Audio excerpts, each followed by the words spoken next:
So in those first few hours and then days after Easter morning, the stories buzzing around among the followers of Jesus must have been absolutely dizzying.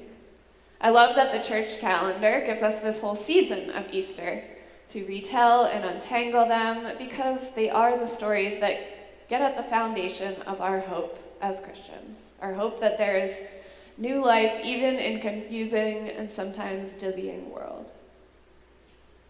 But seriously, can you imagine the gossip? That weekend, there was already enough to say about the events surrounding Jesus' betrayal and arrest and execution. I'm sure Judas's name got mentioned a few times, likely alongside other words that didn't make it into the Bible. And then there were likely all the, "I knew he shouldn't have" comments about Jesus going to Jerusalem in the first place, and then accepting all that adoring praise on Palm Sunday, and then flipping those tables in the temple, being insolent to the Roman governor. Perhaps on Saturday night, they started mixing in some funny stories to interrupt their grief. That one time Jesus turned those hogs into demon pigs, and that fig tree that Jesus cursed, and the way he could look at you and see more than you ever saw in yourself. So yes, there was already enough to say, but now in our reading for today, it's Sunday. And this morning, some women showed up at his tomb, and it's empty, and there are so many different accounts about exactly what happened. Was there one angel or two? Did Mary Magdalene actually see him? And after all, these women hadn't gotten much sleep, right? So they might have just been emotional. Maybe they were imagining these so-called angels. It's one of those times where the stories are flying and it's hard to know what to believe.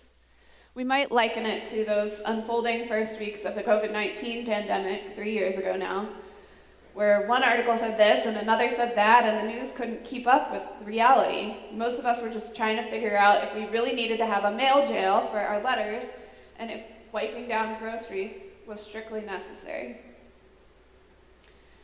And how close-knit we should keep our circles, and if masks were helpful or just taking away from the medical supplies that were needed. So in this story, less than 12 hours after the first reports of an empty tomb on that Easter evening with conflicting information swirling around, we get Cleopas and his traveling companion walking along a road. They've decided to leave the dangerous, confusing city of Jerusalem, where they've been for Passover and for this confusing week, and head to Emmaus. But what is in Emmaus? Home? A place to stay? A respite from the city? A waypoint on the journey back to Galilee? Maybe it doesn't matter. A preacher,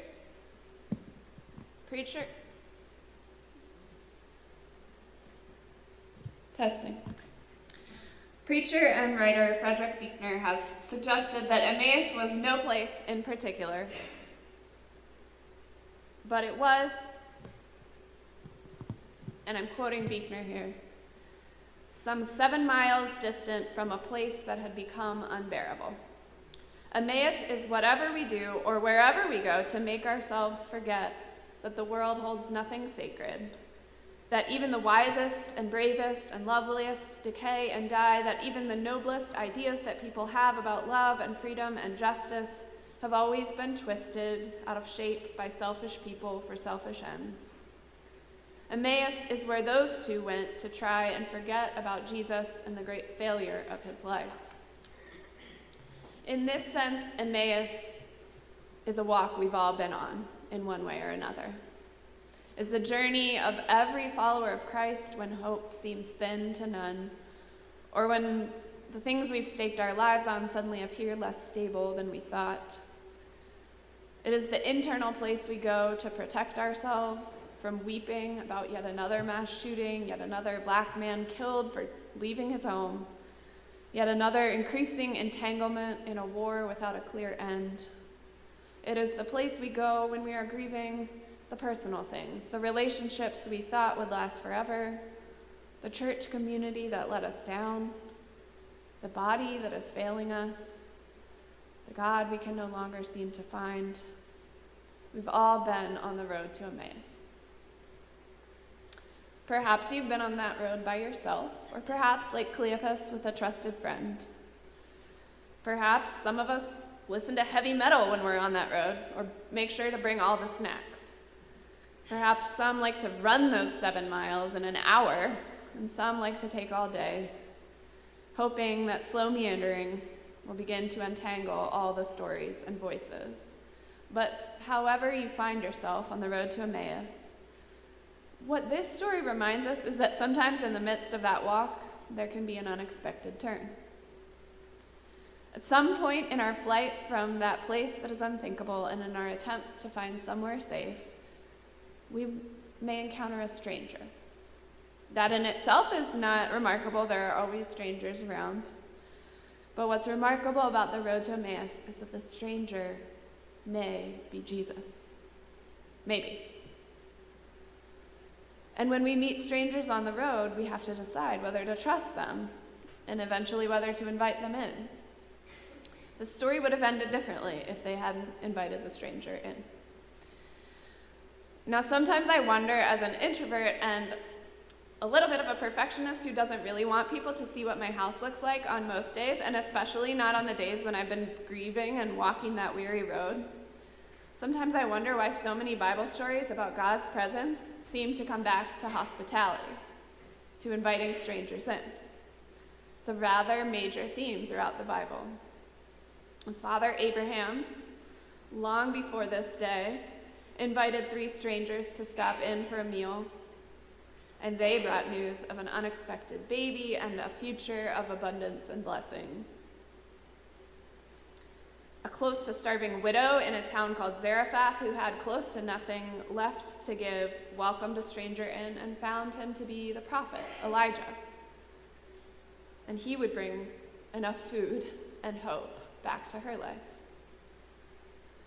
The man on the Jericho road, beaten, found God in the guise of a Samaritan stranger who probably shouldn't have been trusted. And yet God was present there. And Jesus himself said that whomever welcomes the stranger for water or food or clothing or healing or whatever needs may be, welcomes Christ himself. And then in this story, when Cleopas and his friend do take the risk to invite this stranger into their home, that is when they sense the presence of God among them. That is when they realize that Mary's stories of empty tombs and a risen Lord have flesh. That is when they recover hope and energy so great it completely changes them from weary travelers walking on a road to excited disciples running back all the way those 7 miles to Jerusalem to share what they have experienced. And I'm captivated by that change in them because it almost didn't happen at all. Walking on the road with Jesus wasn't enough to make them recognize the presence of God. Hearing a whole spiel about the Bible wasn't enough to make them regain hope that day. And when they got to Emmaus, Jesus didn't force himself on them. He seldom does. He acted as though he were going on. So it wasn't until they invited him in, sat at the table, shared intimate quarters, broke bread, that they recognized him. And if they hadn't taken the initiative to welcome him in that day, to invite the stranger to dinner, what then? Would they have missed this opportunity to know? Well, I suspect since God is always a God of second chances, that Jesus would have showed up again the next day. And again, they would have had to make a choice. But on that Sunday evening, in the midst of uncertainty, they did invite him in, and they did experience transformative hope through a stranger whom they suddenly recognized as Jesus, God with us. This all rings true to me. I don't know about you, but in times of uncertainty in my life, I generally haven't been transformed into hope by great teaching or preaching or by explanations of God's great plan. Generally, I've been transformed by people showing up on the road and knocking at the door. I think of all the times that I was tired and turned inward and not too interested in meeting strangers, and yet how many times has the stranger, who might be a child or a neighbor or a colleague or anyone really, become someone who reflects God's grace to me. And I think of the rich friendships this congregation has developed with Afghan families who were once strangers. And I think of my friend diagnosed with cancer, headed to chemo every couple weeks for hours-long treatments, tempted to just turn inward and make it a road trip every time, and yet the woman sitting next to her became a friend and a steward of God's grace on that journey.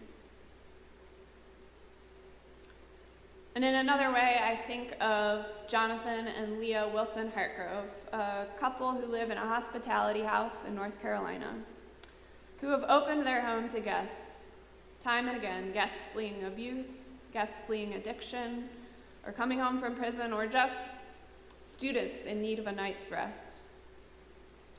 And over the years, they've welcomed so many strangers to stay with them for a few nights or sometimes a few years. Many of those guests have become family to them and to their children, have become a community around which hope can grow. Jonathan has written about this in a beautiful book called Strangers at My Door. But it's hard because when you're at the end of hope, you tend to be tired. You're not necessarily looking to invite a stranger into your life, your home, your trust. Besides, how can you know if they're not someone who will hurt you? Jonathan could tell you that in that hospitality house, there was lost sleep and there were stolen laptops alongside the many experiences of love. How can you know if a guest in your life is not going to leave you worse off? How did the Samaritan know that the man on the Jericho road wouldn't reject him in the end for being different when he went to help? How does the disciple who visits someone in prison know the prisoner won't steal from them? Even if, like Jesus, they've been talking a good game about religion and the Bible and what it all means, it's hard to know if someone is genuine. You can't be sure sometimes until you open the door. So I love this poem that I'm about to read by William Stafford called Easter Morning, because it gets at that tension around inviting someone into your home, someone who might or might not be Jesus. Stafford writes, maybe someone comes to the door and says, repent. And you say, come on in.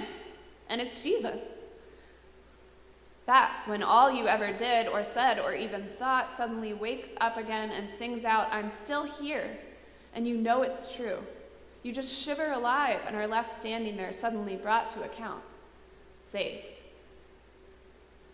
Except, maybe that someone says, I've got a deal for you. And you listen because that's how you're trained. They told you always hear both sides. So then the slick voice can sell you anything, even hell, which is what you're getting by listening. Well, what should you do? I'd say, always go to the door, yes, but keep the screen locked. Then, while you hold the Bible in one hand, lean forward and carefully say, Jesus? I first heard this poem shared by Jonathan Wilson Hartgrove of the Hospitality House. The poet understands, like Jonathan and any who have ever opened their doors, that when you let a stranger in, sometimes you experience an instilling of God so great your heart could nearly burst. And sometimes you experience a slick voice that is trying to sell you something. The poet knows that sometimes the stranger at the door will not be Jesus, will not be the one who brings hope, will talk a good game, but will ultimately not be what we need. Sometimes we may need to say no. But he also knows that if we never open the door at all, we never invite in the stranger who walks with us on the road, we might miss a chance to encounter Jesus. So, I like the poet's advice. We might open our lives to these knockers, and there are always knockers if you pay attention. We might open our lives, but keep the screen locked at first and talk to them for a moment as we discern. And yet we might give them the benefit of the doubt. because Jesus does come in so many guises, seeking to bring hope to our weary roads. And Jesus might be in the couch surfer who needs a literal place to stay, or in your child's friend who keeps coming over, but you've never really paid too much attention to them. Or in the neighbor who simply asks to borrow your lawnmower because theirs is broken, or in the chatty stranger on the metro, or in the new coworker or friend, or the new person in the pews. You weren't really looking for a new friendship. So you could just stop at offering the couch, or the goldfish snack, or the lawnmower, or the distant hello. Or you could look them in the eye and take the risk to invite them in. You could lean forward, carefully, but with hope, and say, Jesus,